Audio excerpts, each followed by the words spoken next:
justement tout autour de nous. Aujourd'hui, c'est Idan Sarsiad, bonjour. Bonjour. Donc, merci d'exposer justement vos œuvres sur ce plateau. Vous êtes un adepte de la digigraphie. Alors, la digigraphie, c'est quoi? La digigraphie, pour faire simple, c'est la lithographie numérique. Pour faire plus compliqué. Oui, s'il vous plaît, parce que là, c'est un peu court, là, quand même.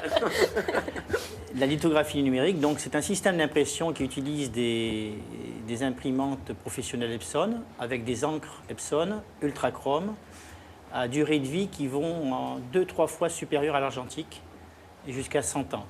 D'accord. Donc, un système d'impression qui pérennise l'œuvre reproduite. Donc, elle permet de reproduire des œuvres d'artistes, photographes, plasticiens, sur des supports nobles. Ça, c'est le premier point. Deuxième point, c'est qu'elle est estampillée par un poinçon à froid qui est nominatif à l'artiste. D'accord. Troisième point, Epson va créer prochainement un site qui va regrouper ces digigraphies des différents artistes. Donc, ils pourront avoir leur portfolio et présenter leur œuvre au public. Parce que vous êtes combien en France? C'est une poignée. Ben pour l'instant, ils ont créé un comité qui est composé de photographes et de plasticiens. Donc il y a les frères Pisson, l'Armeroux, Leroux, les studios Harcourt, un plasticien, un artiste numérique qui est Cyril Angelidis et moi-même. D'accord. On est là pour pérenniser, améliorer, enfin superviser un peu comment va évoluer cette digigraphie. Cette technique. Voilà. Et comment vous êtes tombé, entre guillemets, dans la digigraphie quel est votre parcours dans l'art pour arriver à ça aujourd'hui? Je suis moi au départ un artiste plasticien classique. Un jour j'ai découvert l'ordinateur, donc l'outil graphique. Il m'a servi au départ comme un outil pour approcher, étudier mes sujets de techniques traditionnelles. Et puis progressivement c'est devenu un outil créatif à part entière, quoi. Et là sur le plateau on peut voir beaucoup d'œuvres qui sont tirées directement de vidéos ou de photos numériques retravaillées par l'outil graphique. Justement, en fait, on voit pas mal de thèmes différents sur vos tableaux. Qu'est-ce que c'est exactement vos thèmes de prédilection? Le mouvement essentiellement, donc on retrouve beaucoup de sports, la tauromachie, j'aime la couleur aussi, donc on retrouve l'humain également et la tradition.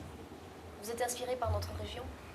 Oui, parce que bon, je suis natif d'ici, enfin de la région, de ma famille. Je suis né à l'étranger, j'ai vécu longtemps aussi à l'étranger, en Outre-mer, mais je suis revenu aux sources à partir de 80. Quoi. Alors vous vous appelez Didier, mais alors pourquoi avoir changé de prénom? Idan, c'est un pseudonyme qui est né en 92 pour les Jeux d'Albertville. Oui, justement, alors parce que vous avez fait des fresques justement pendant les JO d'Albertville. Oui, on a décoré tout l'espace à la 92 d'Albertville par une soixantaine d'œuvres qui était une technique encore, enfin que j'ai un peu abandonnée, qui est l'aéromosaïque, qui était une technique d'aérographie. D'accord. Et donc est né là ce pseudonyme Idan, donc Sarsiad Idan. Alors, vous faites des fresques qui, là, c'est des petits formats, parce que on a même un grand plateau, mais enfin pas si grand que ça quand même. Donc vous faites aussi des fresques monumentales. Comment on fait pour sortir sur une imprimante des fresques qui font plusieurs mètres de long et plusieurs mètres de haut? Ben là, il y a des imprimantes jet d'encre qui ont des lèses importantes, hein, ça va jusqu'à des 3 mètres. Et on imprime donc finalement le travail, qu'il soit numérique ou plastique du départ. D'accord. Il n'y a pas d'original alors? Ben non, dans ce cas-là, non. Dans ce cas-là, c'est qu'une reproduction. La digigraphie est un système de reproduction d'œuvres d'art. D'accord. Hein. Mais vous n'avez pas envie, vous, de créer à la base de toute façon, la photo, oui, parce que vous faites de la reproduction. Oui. Mais à la base... de toute façon, la digigraphie, c'est un système de reproduction de mes œuvres, mais toutes les œuvres qui sont ici sont créées par un outil graphique. C'est-à-dire qu'on utilise la vidéo et la photo numérique, mais derrière ça, il y a une palette graphique, des systèmes, une technique qui permet de faire des superpositions, de travailler de la couleur, quoi. Mais par un autre outil qui est l'outil numérique. Ce n'est pas le pinceau et le couteau ou le fusain ou le pastel.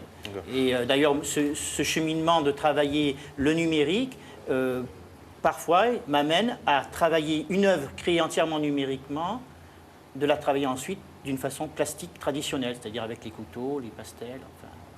Donc vos thèmes de prédilection, c'est également le mouvement et la couleur.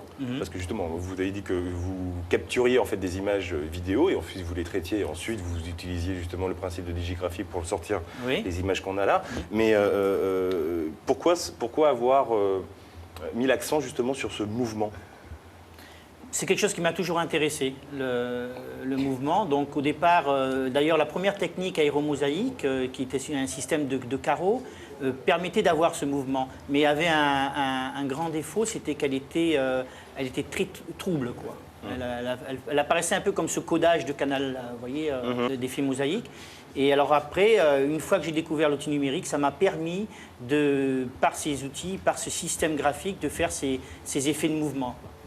À votre avis, est-ce que c'était l'évolution logique de la photographie? L'évolution logique de la photographie, mais mon évolution sûre, parce que dès que j'ai trouvé cet outil, de toute façon les artistes utilisent toujours l'outil du moment, et l'outil numérique est un outil extraordinairement créatif. Et bon, je ne suis pas le seul à travailler dans ce sens, hein. Il y a beaucoup d'artistes d'ailleurs qui utilisent l'outil numérique, même comme base pour travailler par-dessus avec des arts plastiques traditionnels, quoi. Mais c'est un outil à part entière et qui va se développer progressivement. C'est pour ça que la digigraphie, Epson a bien compris que demain, il va avoir l'art numérique a besoin d'une pérennité et a besoin d'avoir ses lettres de noblesse. D'accord. Voilà. Alors là, bon, vous exposez sur ce plateau. Quelles sont vos prochaines expositions justement? Là, d'ailleurs, derrière vous, vous avez l'affiche du championnat du monde de Cesta Punta, où je serai présent à Saint-Jean-de-Luz durant la fin septembre, début octobre. Et puis la prochaine exposition, c'est une exposition en Allemagne également, qui va regrouper donc tout le comité, ce fameux comité des sages, enfin c'est un peu pompeux, mais comité des sages, où on va réunir donc les différentes digigraphies pour présenter cela au public allemand. D'accord, en espérant que ça prenne un essor conséquent et justement que ça puisse partir dans le monde entier. Merci beaucoup Idan Sarsiad d'avoir répondu à nos questions, d'être venu sur ce plateau et de nous prêter pendant tous le week-end justement.